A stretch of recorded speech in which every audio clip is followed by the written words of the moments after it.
This is 3 News Daily. Hello, everyone. Welcome back to 3 News Daily on this Wednesday, August 30th. I'm Stephanie Haney. Thank you for being with us here in Northeast Ohio. And we start today with a conversation about what's happening down south because Hurricane Idalia made landfall today in Florida today as a dangerous Category 3 storm. That was at 7:45 a.m. with maximum sustained winds near 125 miles per hour. Now, Idalia came ashore in the lightly populated Big Bend region. That's where the Florida Panhandle curves into the peninsula near Keaton Beach. And already, Idalia has devastated a wide stretch of the Gulf Coast, submerging homes and vehicles, turning streets into rivers, and unmooring small boats and downing power lines in an area that has not before received such an intense hit from a storm like this. Now, after heading to Hawaii for help with the wildfires earlier this month, now the Ohio Task Force is heading to Florida to help in the wake of the hurricane. 47 people on a search and rescue team will assist with cleanup and rescue efforts when the storm moves through.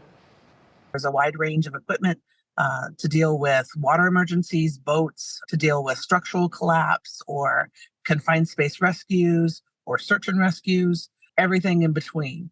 So that makes that team able to move about in different situations, makes them very agile. Now, these are specially trained people, most of whom come from fire departments across Ohio. Typically, missions like these last about 3 weeks. Task Force 1 will stay in Florida as long as they are needed. Now, Ohio State Representative Bob Young was arraigned in Barberton Municipal Court this morning, this time for allegedly violating a protection order. In court today, he pleaded not guilty and was released on a personal recognizance bond. The judge ordered him to wear a GPS monitoring device. He also faces domestic violence and assault charges from an altercation last month. Young has pleaded not guilty to those charges, and he'll be back in court for that case tomorrow. To Akron now, where one person is dead after a fire broke out this morning in an apartment building on 2nd Avenue on the city's east side. One other person was injured.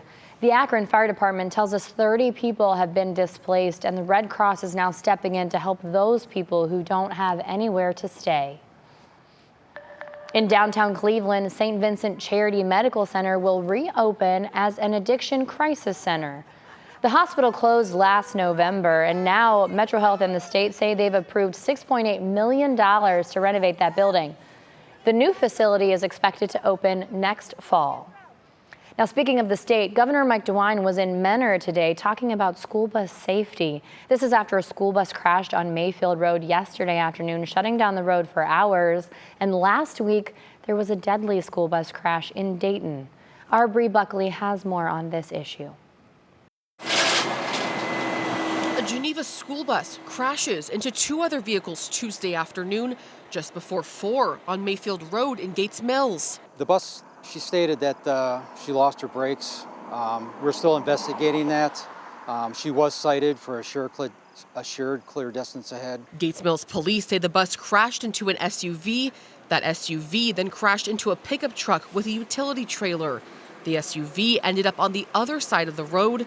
The truck and trailer jackknifed, and the bus hit it as well. The school bus was full of students. Luckily, no one involved was hurt. All the kids on the school bus, they were coming from Geneva, going to Hawken for a game. High school kids, everyone was fine. This crash happening ahead of Governor Mike DeWine's visit to Northeast Ohio Wednesday morning. He's set to stop at Menor Public School District's bus garage to highlight how buses are inspected by the State Highway Patrol. This is a part of the governor's new school bus safety working group that was launched after an 11-year-old boy was killed and over 20 other students were injured in a school bus crash last week in Clark County near Springfield. The conversations about school bus safety renewed after that crash, with some calling for seatbelts to be required. No one was injected. Everyone was fine. So there was no seatbelts on scene, on the school bus. Just a terrible tragedy that happened last week with the loss of that young boy. We will have full details on Governor DeWine's visit to Menor today. That's coming up on 3 News at 4. All right, now switching gears, it is time for our question of the day. For Wellness Wednesday today, we're talking about how often you should wash your jeans, according to health experts. Some people don't even wash them. Some people just put them in the freezer. So we want to know, how many times do you wear your jeans before you wash them? Post your comment to the WKYC Facebook page.